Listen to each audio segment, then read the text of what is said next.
Did you know that the word no and other negative expressions actually produce a chemical reaction in the brain? I'm Rob, and it's yes time.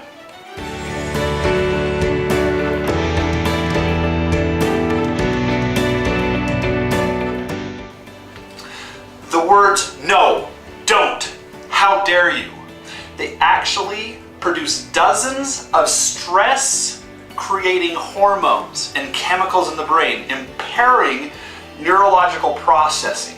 What this does is it impairs the ability to use logic, reason, language processing, and communication.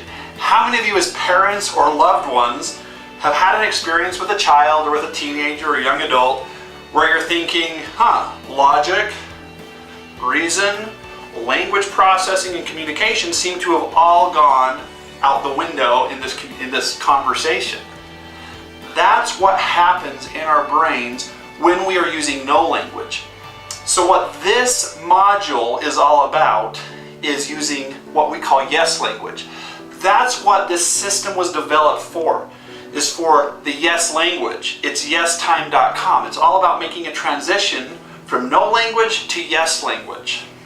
One author actually states in a book how the average child hears words like no and don't somewhere around 150,000 times compared to just a few thousand yes messages. So what does that do to our brain, like we were talking about? What's actually going on? Back to Module 1, we introduced you to the limbic system and the prefrontal cortex.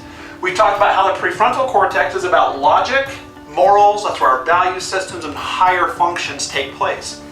The limbic system has those 3 prime directives: to survive, air, food, water, sexuality, sleep, okay? Avoid pain, like the little kid taking their hand off of the hot stove. That's an instinctive part of the brain. And seeking pleasure. This is why we would prefer candy over vegetables, because that's what the limbic system wants to get that dopamine charge. But when it comes to emotions, when it comes to statements of no versus yes, let's talk about that for just a couple minutes and what that does within the brain. The amygdala is where our emotions are housed, inside of the limbic system, okay? And so when we're getting no messages, we talked about there being a neurochemical reaction. And what that neurochemical reaction does is it produces those stress-producing hormones, cortisol, and other hormones that can create that impairment to communication and processing, rational and logical communication with those transactions. And that can throw us into fight or flight. So how many times have you had that fight experience or that uncomfortable communication with a child where you lead with no, don't you dare, don't do that. And they immediately start fighting back, or they totally withdraw and go into that shame place. That's exactly what the word no does. We all do it. You're not alone. I'm not the only one at fault. We all use no language. Sometimes it can be a powerful place to set boundaries in our lives. If someone is approaching me and saying, hey, I want you to do this behavior that is totally against my value system, I might say, no, I'm not going to do that. That's where no can produce positive results in our lives. No should be reserved and used for situations that are detrimental to our healthy survival. But within our everyday communications, we just use it all the time, and it can become very detrimental to connection and love. And that's what yes language is all about. That's what this chapter, this module is about, is making that transition into yes language. Because what yes language does is it pulls us out of that fight or flight place. We're either engaging in the fight or just totally withdrawing, therefore not creating a healthy connection. And when we're talking about behaviors that we're trying to change, whether it's addictive behaviors or defiance or disrespect or just fighting the system, when we're trying to make changes to behaviors that we're just exacerbated and exhausted and trying to create that change with, yes becomes that catalyst for change. It's really difficult to make that transition from no language into yes language. You're definitely not alone in that. In fact, I was running with my wife the other day. We're jogging, and I'm talking about these chapters that I'm writing. I'm like, okay, I know I'm doing better with yes language, but I'm still having an issue at times. And that's because this is a process that we're going through, I think, through a lifetime. It becomes very logical and cognitive. We make mistakes with yes language, and we have to go back and repair those mistakes. So let's talk about what happens when we're using yes language versus no language, and why that is such a difficult transition for so many of us. We become accustomed to these limbic survival needs, okay? So something like, let's say a child is talking disrespectfully to their mother, and that becomes a battle between the father figure. Don't talk to your mother like that. No, don't use that language with your mother. The reason why we do that is because no does produce that quick chemical reaction. It gets a response, but it drives disconnection, and it doesn't facilitate behavioral change long term. So when we try to transition to yes, son, thank you for showing me that we need to work on your love for your mother, or something like that. That's a challenge, A, to not react negatively, but B, because we're used to getting the reaction when we use no language. When we use yes language, we're not going to get the same chemical reaction. Yes drives love and connection. When we're transitioning from no to yes, it can be confusing at first. And it can sometimes create a little bit more chaos in the system, because we're used to this cycle. The way the system works, imagine if tomorrow you couldn't brush your teeth the same way ever again. That's just silly talk, right? But the limbic system houses all those automatic responses. All those things like sleep cycles, and the way we eat our food, and the types of tastes that are pleasurable to us. We don't like changing from one type of a food to another overnight if it doesn't taste pleasurable to us. That'll throw us out of our cycle.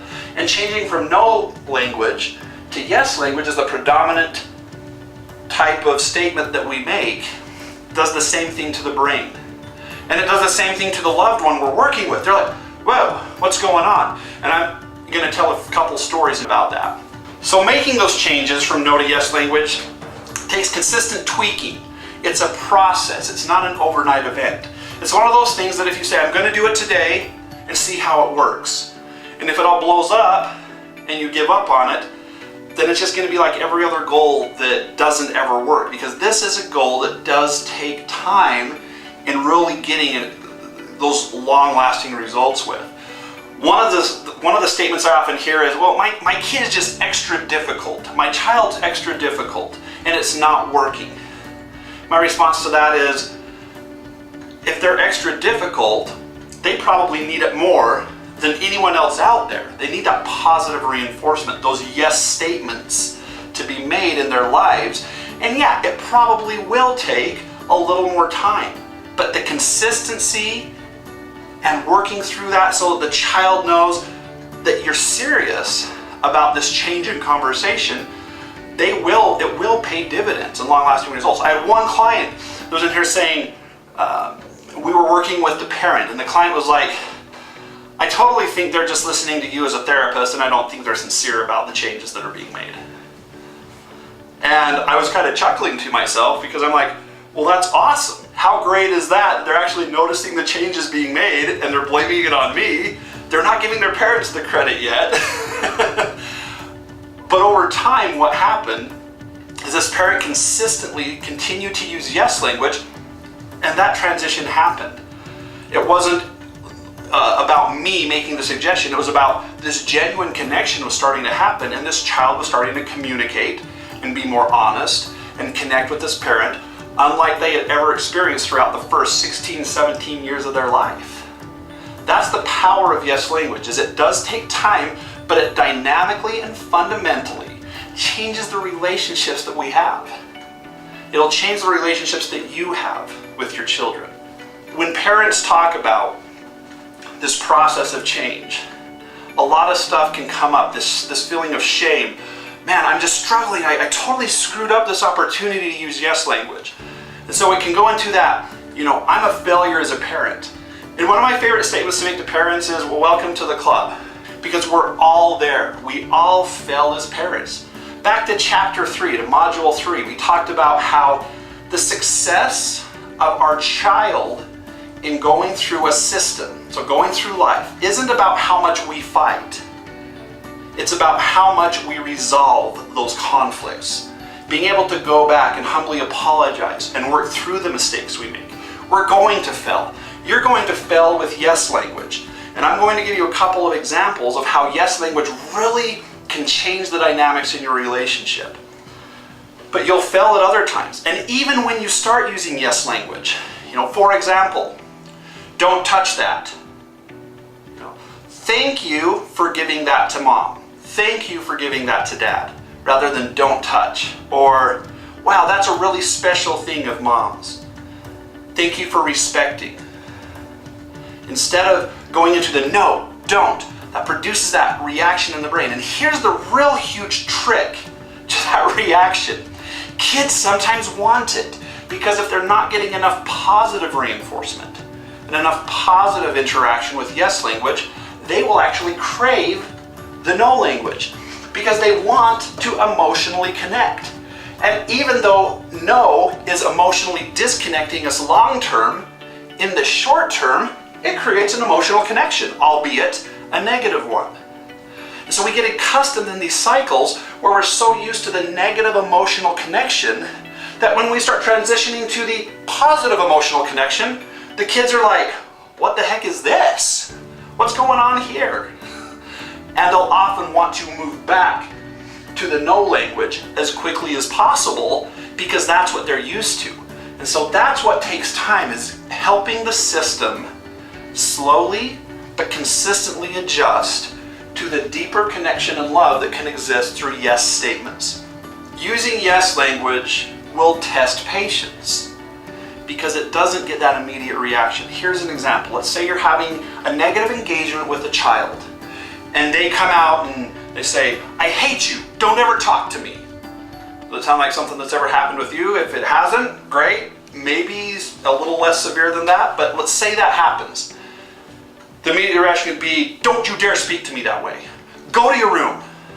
You're grounded. So it's really easy to lead with the consequence, to lead with the emotional reaction, because it's very normal to experience that fight when we're threatened, when our authority, when our love is threatened. It's very easy to transition quickly into the negative, into that don't you dare, how dare you, go to your room, time out, and we go right to the negative. Versus what if we were to say, I can see that you need some space right now.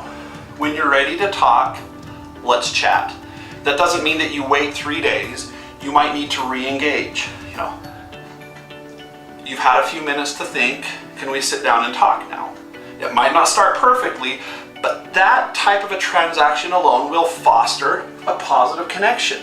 It will give time for the system to not go through that fight sequence, but rather what we call surrender into yes language. Surrender is one of these principles that is now being taught across therapeutic communities. We used to focus a lot of programs therapeutically on, let's take addiction for example. We would focus on, okay, here's the behavior. What can we do to change behavior? And then what we've noticed is that those behaviors would return again and again and again because it became all about the behavior, it became all about that negative transaction cycle. And when we're engaged with the fight, there becomes this emotion of I have to crush, kill, and destroy. I have to be victorious. Because if I'm not victorious, then I'm a loser, and I don't want to feel like a loser, so I have to win. And so it's all about, let's focus on the behavior, and let's force this behavior to change. And it doesn't work. Unfortunately, some programs still use this type of behavioral type modification theory. And sometimes it can get short-term results, but rarely does it produce long-term fostered connection and love within relationships. And that's what long-term behavioral change is all about, is connection, relationships, and being able to empathize.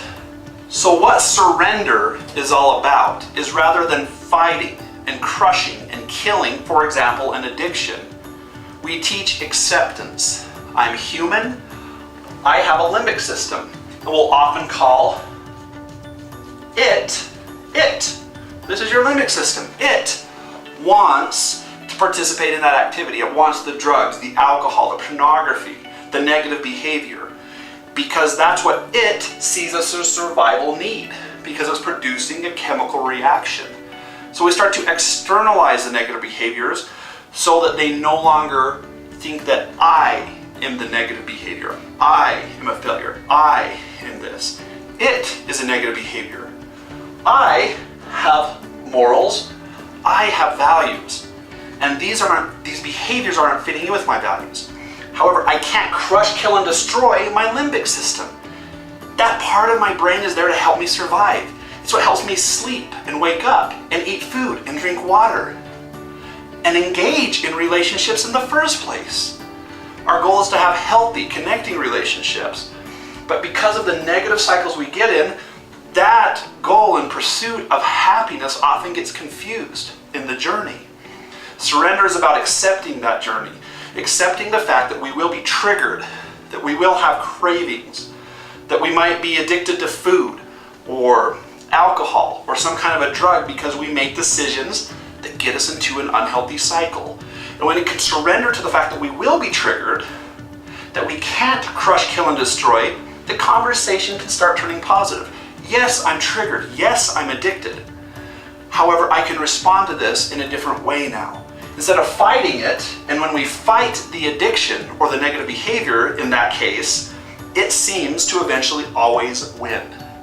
When we disengage and surrender, we start becoming more in tune to the healthy emotions, the positive emotions.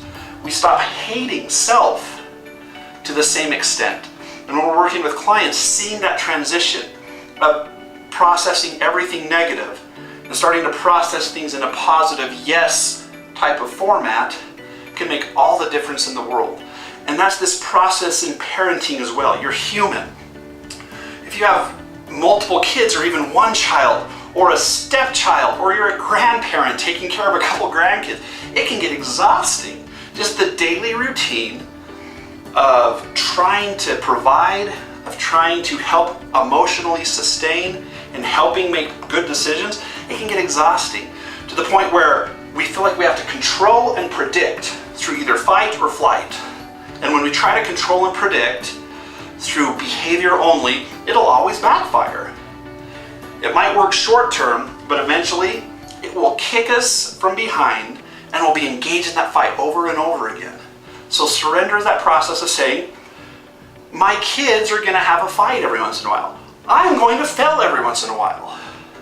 However, I can go back into a place of connection and love, even if I fell terribly. Well, go to your room then. If you hate me so much, then don't ever talk to me. Let's say that moment happened. Then you go and re-engage with them and you say, wow, I really screwed that one up. I'm sorry. I really don't feel that way. I was just in the heat of the moment. I love you. And I want to talk to you. If you're ready to talk to me, I'm here. And it's those moments where we can really re-engage in positive ways in the system, because we will make mistakes. Here's one example of, and I don't want to just tell these examples because I call these the fairy tale examples, because you can duplicate them.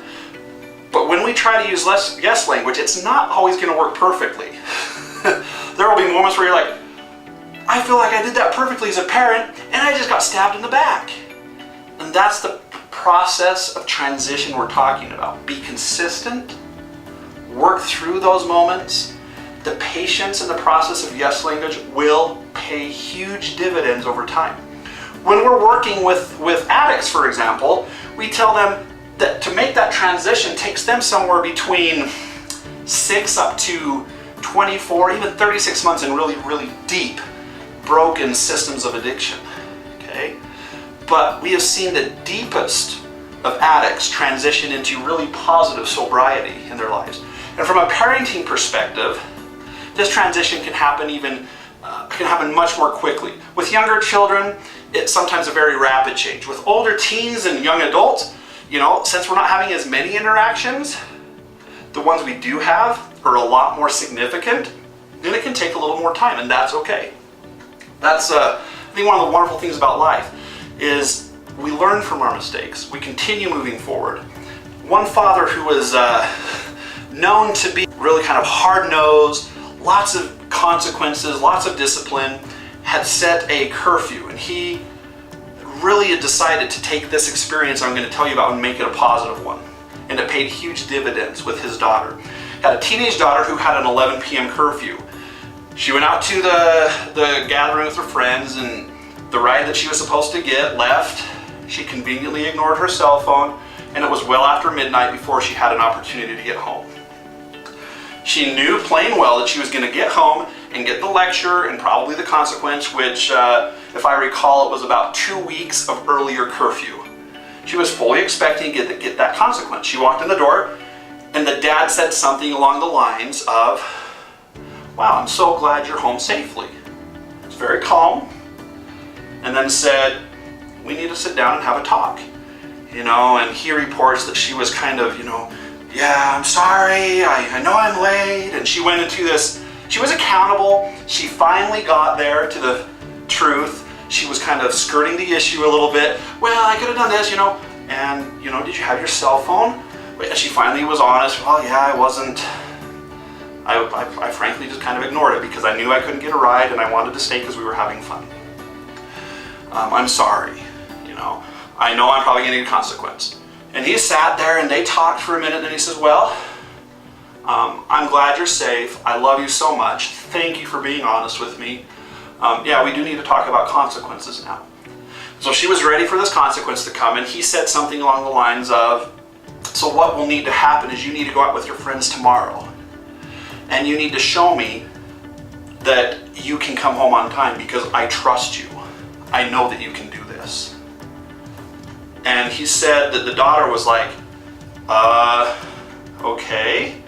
She didn't really know how to respond to this because she was expecting the big consequence to come down, and what she got was another chance, an opportunity. Now, this father admits that it's not all about just giving second chances when repetitive behavior continues to happen negatively. But this was a perfect opportunity to really fundamentally use yes with connection and love. And the report was that there was a really kind of loving emotion between them, and she's like, "Okay, thank you." And she was never late from curfew ever again after that experience. Trust was increased, love and connection was made. This is another story I like to call Smashing Pumpkins. It's about a younger child who had engaged in a negative transaction with a sister. And this young child went and punched the sister. There was a blow up, a fight occurred, and feelings were hurt, and then the parent engaged and said, "Okay, you have to go take a timeout, go out on the porch." So kind of a negative initial reaction, "Don't hit your sister like that, can't believe you did that, get out into a timeout." And so of course, temper flared, the young son went out to the porch. It was around Halloween time, and took all the pumpkins and started smashing them on the ground into bits and pieces. As the parent watched this happen, the anger started seething inside, just kind of started piling up, and the initial reaction was, "Don't you dare attack and smash my property." And the initial reaction was to go and negatively react, give a spanking or whatever it might be, to tell that child that they can't disrespect like that, especially when they're in a timeout. But this parent remembered yes language. They kind of said that mantra in their head a few times, took about 30 seconds to calm down, and then went outside with a yes transaction. They got down on the level of the child and said, "Wow, looks like those pumpkins are really sad. And why don't you come here for a second and give me a hug?" And the child's like, "Fine." Comes over huffing and puffing and still angry, and goes into the parents' embrace. The parent says, "Yeah, what are we gonna do about that? Those pumpkins look sad." looks like they're broken. And the report was that the son just kind of softened, calmed down, and then started crying, started bawling. Yeah, the pumpkins, I broke them all. Oh, now we can't have Halloween because I broke the pumpkins. And the son started going into this shame mode. Ever see this happen with the kids? The son started shaming himself. I said, yeah, what do you think we should do? So the father immediately went into yes language. Okay, what can we do? It wasn't, clean those up right now. Look at the mess you made. It was, what can we do? Well, better clean them up, okay? And the parent and the son cleaned up the pumpkins together. Bonded. Doesn't mean that there wasn't a consequence coming. When the parent recalls, they cleaned it up, emotions were calm, and then the parent said, what about your sister?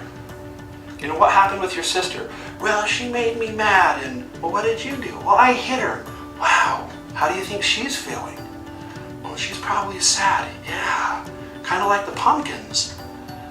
Something along those lines, and then, what do you think we should do? Well, I should probably go say sorry. Yeah, what else? Well, I should probably do something. And so a consequence was established. The consequence was that the son needed to go apologize and make reparation into the relationship. So that yes transaction actually showed an example. It showed that through connection, through those pumpkins, this son was able to connect with his sister after a negative transaction. The son was able to help to even prefrontally process that in a healthy way, because yes language drives connection, opens up the ability for us to logically process. Remember how we led in this module.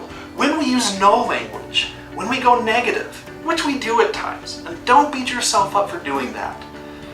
Pick yourself up, move forward. But when we go into no language, it produces that chemical, neurological response with over a dozen transmitters that impair logic, reason, communication, language processing, and that's where these communications go awry. But when we use yes language, it can help engage the prefrontal cortex while still driving healthy emotion in the amygdala within our limbic system. It's a beautiful thing when we can start putting this together as parents, as grandparents, as loved ones, in our work relationships, not just in our family, with our relatives. I have heard about dozens of experiences where there's hurt feelings, feuding going on amongst families, where yes language begins to be used by one person and relationships are mended and people heal in those long-lasting feuds because one person is brave enough to go into this really uncertain and sometimes very uncomfortable place of love and connection. It's hard to predict.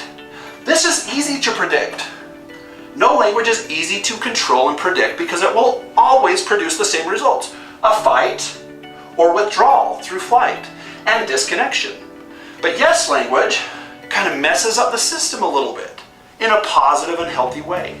And over time it heals and creates relationships where children and loved ones will communicate. They'll be comfortable talking about their issues, their behaviors, their addictions, whatever it is that's plaguing them, that we're trying to create change with. This is the fundamental principle. If there's one thing that we can do as parents and loved ones, it's make this transition into yes language that will dynamically and fundamentally change the way that our relationships take place and the way that we connect with those around us. So as we conclude this module, I want to leave you with a couple key points to take home with you. If everything else is muddled, just remember these two main points.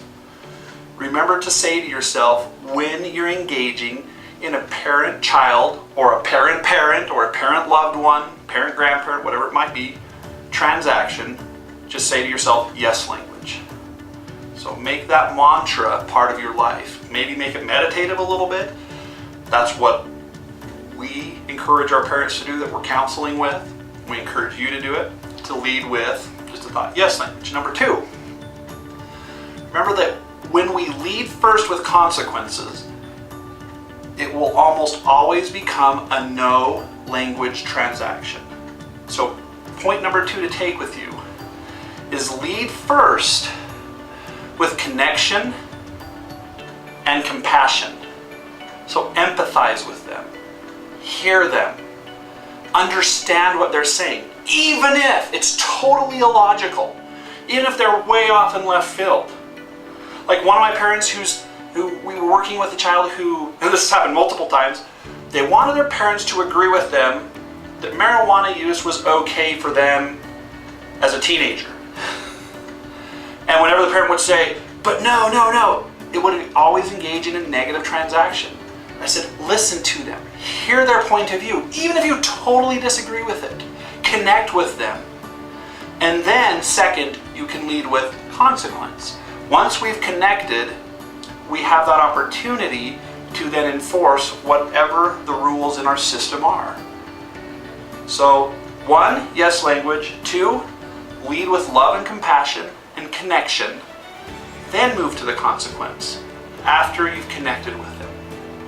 As you teach these principles of yes language, as you implement them into your systems, those around you, your loved ones, your children, like we talked about in Module 3, through observational learning and example, those things are going to imprint in the minds of your children. And when they're engaging in social interactions with friends, in school, with their siblings, with you as parents, they're going to start seeing that transition. And over time, they will start using yes language more and more frequently as well. This is one of the key principles that I teach parents who have children who are acting up oppositionally and defiantly within their friend systems. Like if they're hitting, if they're acting up, if they're too loud. By showing example through yes language and processing it in a healthy way, over time, that transition is more likely to occur. There's never a perfect solution to everything, and I want to leave you with that. There are some times where, despite our best efforts as parents, using yes language consistently, we could be the best parents in the world, and sometimes children and loved ones are just going to do their own thing. And that doesn't mean you're a bad parent. Doesn't mean they're a bad kid either. They're on a journey. They're experiencing life in their way. If every set of good parents were defined by one bad child, most parents would be considered bad parents, right? And I don't even like using the words good and bad either. I don't like labeling or defining, because some kids who go off and don't live within the values and morals that their logical brains carry, they'll come back. And some family systems that I see, parents that are both addicted and using no language consistently and always fighting, I've seen some of the best kids in the world come from those systems despite the very negative parenting. But overall, if we were to statistically look at all this, when you use yes language in positive interaction, the odds and the chances of your kids leading productive, yes, positive type lives are going to come directly from your influence and your example. And you will be honored and respected long term as a parent because of that example that you share. Thank you so much for joining us for this. In our next module, Module 7, we're going to be getting into a technique that you can use that therapists across the world are actually integrating into their practices, which is very integratable into your parenting system. So here's your challenges. For yourself, find one area in your life that has become a no type transaction, whether it's no, I can't eat that food, I have to sleep earlier, I need to exercise more regularly. Whatever it is, there's the no transaction. Oh, I don't exercise enough, right? I want you to take one thing that has been a no transaction and start translating that today into a yes transaction. Yes, I need to exercise. Does that make sense? So it could be that simple. Instead of saying, I don't exercise enough, you could say, yes, I need to exercise. And make that a positive language, a positive type transaction. And start doing that more and more in your life. For your loved one, I want you to identify one no area of engagement that's been taking place. That could be about taking out the garbage, cleaning the room, doing homework. Could be with a spouse, getting out together once in a while. And where that's become a negative no type transaction, work today on making that yes language. Yes, I want to go out with my spouse. Instead of we never go out. Yes, I want to go out. You never take out the garbage when I ask you to. Hey, thank you for taking out the garbage today, even if they haven't done it. And even if they don't do it, you led with yes. And over time, that will change. Now for reward, this chapter is a biggie. So I want you to find something that you've been delaying for. Maybe it's that new pair of shoes. Maybe it's that season 5 that you wanted to go purchase, DVDs or whatever. Go reward yourself. Do a yes in your life today. Do something to reward yourself for going through this process and starting to use yes language in your life. And like always, please visit us at itsyestime.com and share your experiences. Process with other parents there. Reply to them. Let's encourage each other through this community that we are creating together. We'll see you for chapter 7, and this is something that parents can do just as well.